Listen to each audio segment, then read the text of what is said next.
Hey guys, another random YouTube video for you guys involving equipment this time.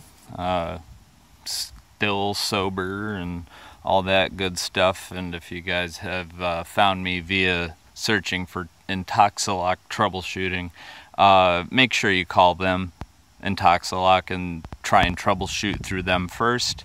And more than likely the original install was purposely fudged so that you'll have to take it in for service. Case in point, they make it as difficult as possible. Now, case in point here, we've got a John Deere Z-Trak Z930R. I got in the machine after blowing out the debris from the deck, and I'll be darned if I couldn't get the thing to start. So I did all the things that you would think you should do. For those of you with this particular model, you know, I took apart the battery and greased up the terminals so that that wasn't the issue. Tested the battery tested good, and I noticed that over here it was throwing a code. Now right there it's saying low oil pressure because I haven't tried to start it. But it would do nothing. I would turn the key and it did absolutely nothing. One thing you can check are your fuses, which are down here. The fuses are fine. Mine only has 2. The middle one is blank, probably for something that could be on it but isn't. And then you have your parking brake right here, which should be about as difficult as possible to release. If it feels like there's any play at all in this pedal, then there's your problem. Took me about an hour to figure it out, but the parking brake linkage, okay, all this going on up in here is just mechanical. This has nothing to do with electrical, you know, it's all ball and pinion. But right here, okay, is like a truss adjustment or something, and that goes all the way back to the motor and engages the actual brakes so that your mower will sit still. So after troubleshooting all the things that I thought it could possibly be, I said, you know what?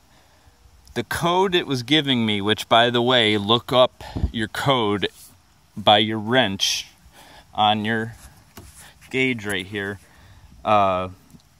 If this right here blinks a certain number or sequence, you need to look that sequence up and figure out what one it is. Now my sequence was 112, so that was a code that's also listed on the side down in here. If you turn the seat up, it'll tell you, you know, some of them are 2 with 5 blinks.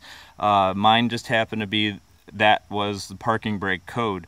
So obviously I was sitting in the seat and all the other safety mechanisms were engaged, blah blah blah, but I just tightened that up with the parking brake set till it felt like it had good tension on it, and lo and behold, wouldn't you know,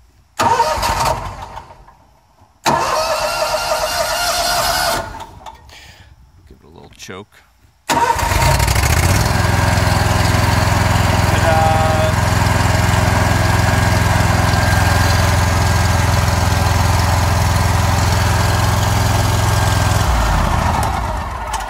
Now you should never try to start the machine off the seat. I just did that for demonstration purposes only. Always properly support the machine if you're going to be working underneath it or close to it so that it does not fall on you. Put your foot guard back in place, put your tools away where you found them, and then happy mowing. So hopefully this saves somebody an hour from having to deal with a mower that won't start and everything's absolutely fine, because when you spend $13,000 on a mower and it doesn't start, you know, you kind of want it to work right now, and I totally feel you there.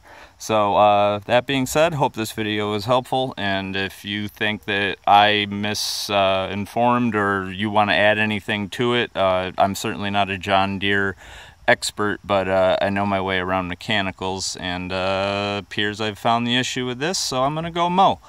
Everybody, have a great day.